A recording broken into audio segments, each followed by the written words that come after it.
was around 15, Halloween was everything to my friends and me.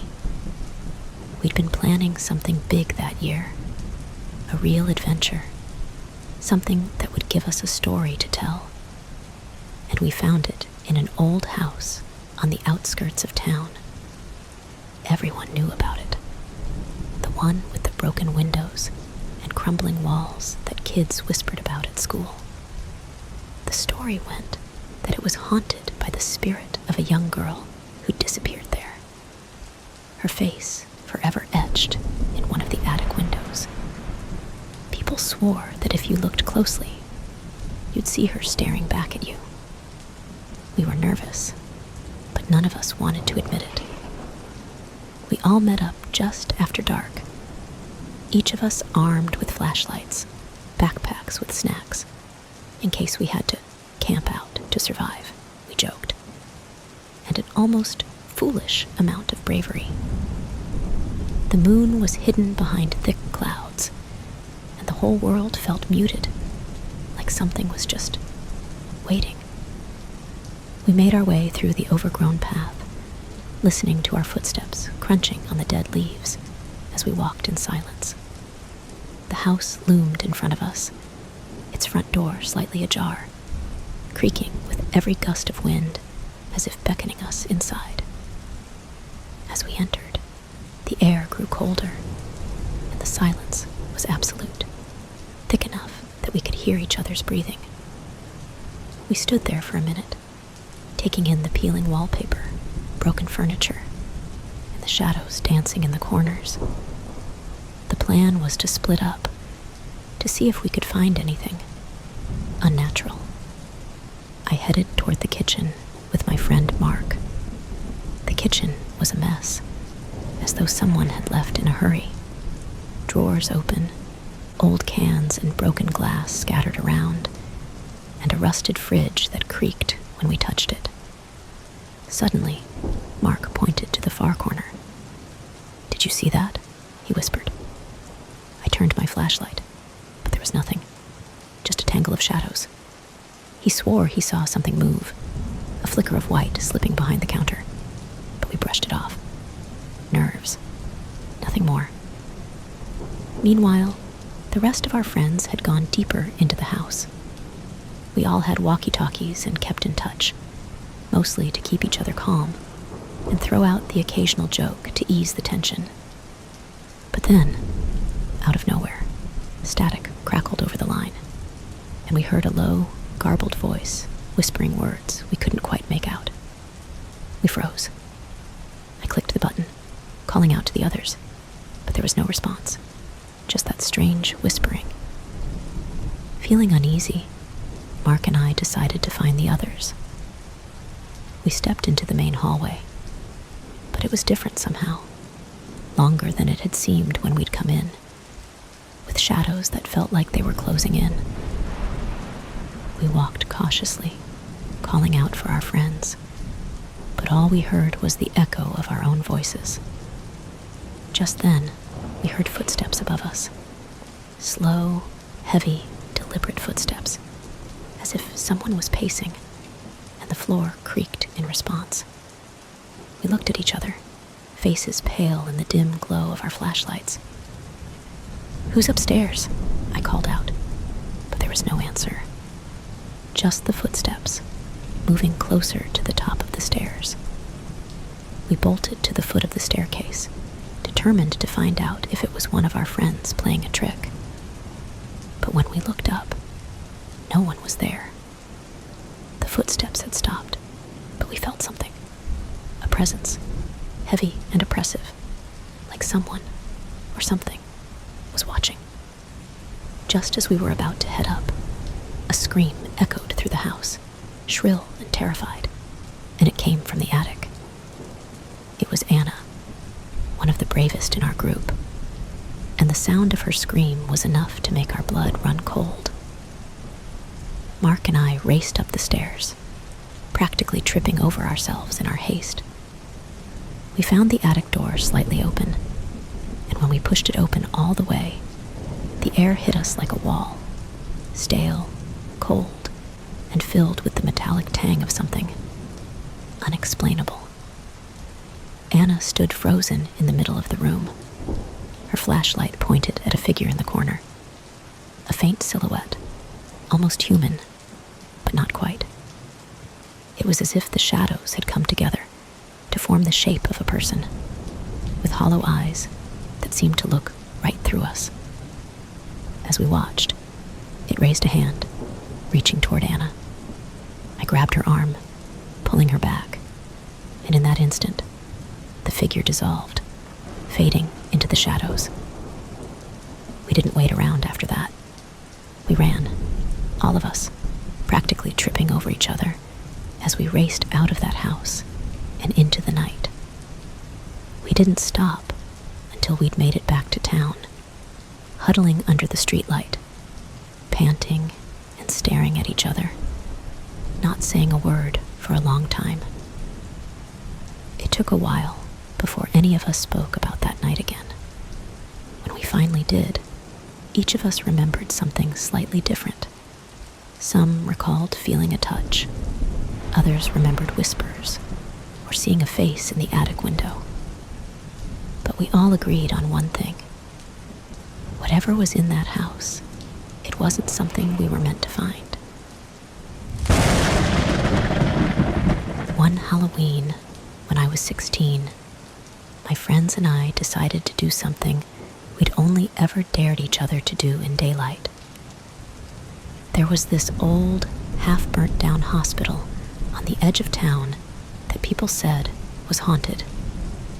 The story went that it had caught fire decades ago, trapping a dozen or so patients inside. Some were supposedly never found, and people claimed to hear their voices echoing in the empty hallways on quiet nights. It was the kind of local ghost story everyone knew, but no one quite believed. Still, we thought Halloween was the perfect time to test it out. So, we gathered just before midnight, flashlights in hand, bundled up against the biting October wind. The hospital loomed ahead of us, its once white walls now charred and crumbling, and broken windows stared back at us like hollow eyes.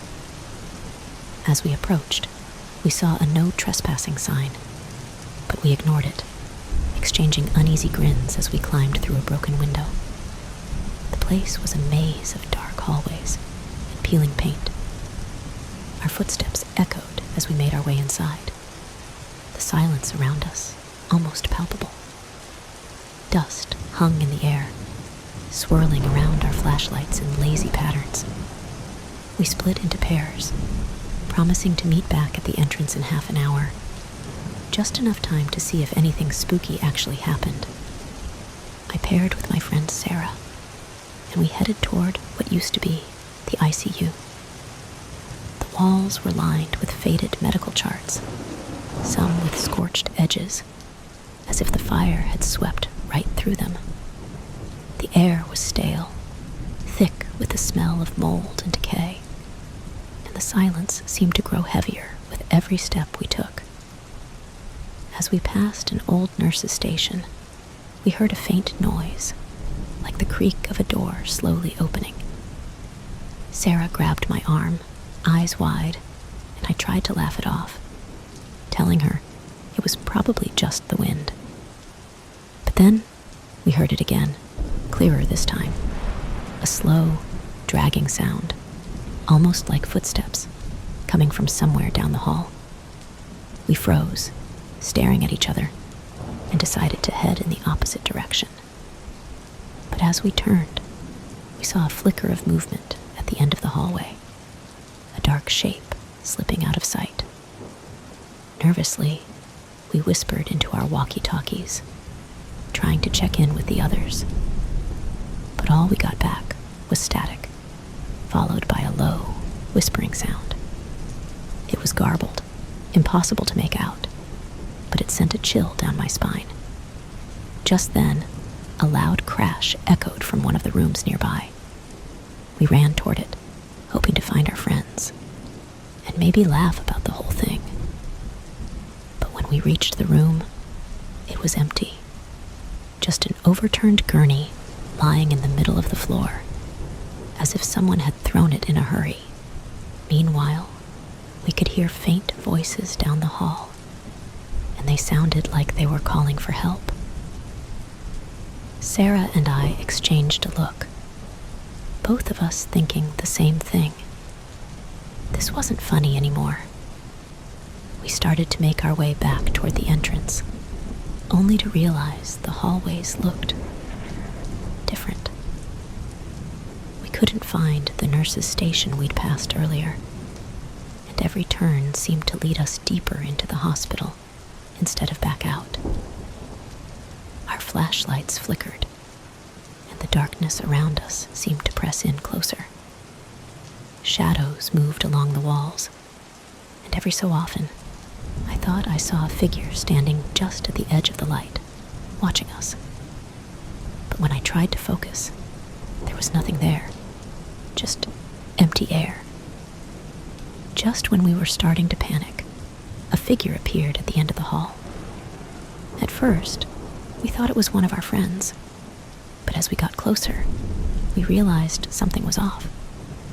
It was a man, or at least, it looked like one, dressed in what seemed to be an old hospital gown, his skin pale and sickly. His head was tilted at an unnatural angle, and he was whispering, though we couldn't make out the words. Slowly, he started to walk toward us, his footsteps soft but deliberate. We backed away, hearts pounding, but he kept coming, his movements slow and jerky, like he was struggling to stay upright. Just then, our flashlight beams flickered and died, leaving us in total darkness. Sarah grabbed my hand, and we started to run, blind and desperate, with only the faint glow of the moonlight streaming through the broken windows to guide us. Finally, we found ourselves in the main lobby, where the shadows felt somehow lighter, less oppressive. We could hear our friends calling for us from outside, their voices full of relief. We scrambled through the broken window we'd entered through and collapsed on the ground outside, catching our breath. When we looked back, the figure was standing in the lobby, his face obscured by shadows, watching us. He lifted one hand slowly, as if in a wave, before fading into the darkness. We didn't wait to see if he'd reappear. We ran all the way back to town without stopping, not saying a word, until we were safely under the streetlights. For weeks after, we couldn't shake the feeling that we were being watched, and even now, none of us are sure what we saw that night. We tried to rationalize it. Maybe it was the shadows, the old building playing tricks on us. But deep down, I think we all knew that we'd seen something real, something that wasn't supposed to be there. When I was 15, my friends and I decided we wanted to do something truly thrilling for Halloween. We were all into horror movies and spooky legends, so we set our sights on exploring an old, abandoned house on the edge of town. It was one of those places everyone whispered about, a house supposedly haunted by the ghost of a woman who'd gone missing decades ago. The night was cold, and the air was thick with that eerie, late October mist that makes everything feel just a little more unsettling. We each brought flashlights, but they barely pierced through the darkness. As we made our way up the overgrown path, the house loomed in front of us, its windows dark and broken, and the front door hanging open like a gaping mouth. I swear, it felt like it was waiting for us. Inside, it was silent, save for the creaking of the old wooden floors under our feet. The smell of mildew and dust was thick, and cobwebs hung from every corner. We split up to cover more ground, each of us daring the others to check out a different room. I was the brave one, or so I thought, and took took on the basement, a place that had given us all chills just from looking at it. The basement was pitch black, and as I descended the stairs, my flashlight flickered, making my heart race. But I kept going, listening to my friends' muffled voices from the rooms above. As I reached the bottom, a strange smell hit me, a mix of damp earth and something metallic. I looked around, sweeping the light over old furniture, discarded belongings, and a mirror. That's when things started getting weird. My flashlight caught something in the mirror. It looked like a figure standing just behind me. But when I turned around, there was no one there. I laughed it off, thinking my mind was playing tricks. But when I looked back at the mirror, the figure was closer, almost right over my shoulder. I froze, unable to breathe or look away, watching as the figure's mouth began to twist into a grimace. Suddenly, the flashlight went out, leaving me in complete darkness. I scrambled up the stairs, tripping and nearly falling in my rush. When I burst back into the hallway, my friends were already gathering, looking pale and shaken. Each of them had experienced something strange. A whisper, a touch, a shadow passing just out of sight. We didn't stick around to compare notes for long. We all bolted out of that house and ran until we were back under the comforting glow of the streetlights. To this day, none of us can fully explain what happened that night, and none of us have ever gone back to that house. We laugh about it sometimes, but deep down, we all know we saw something that night, something that wasn't meant for us.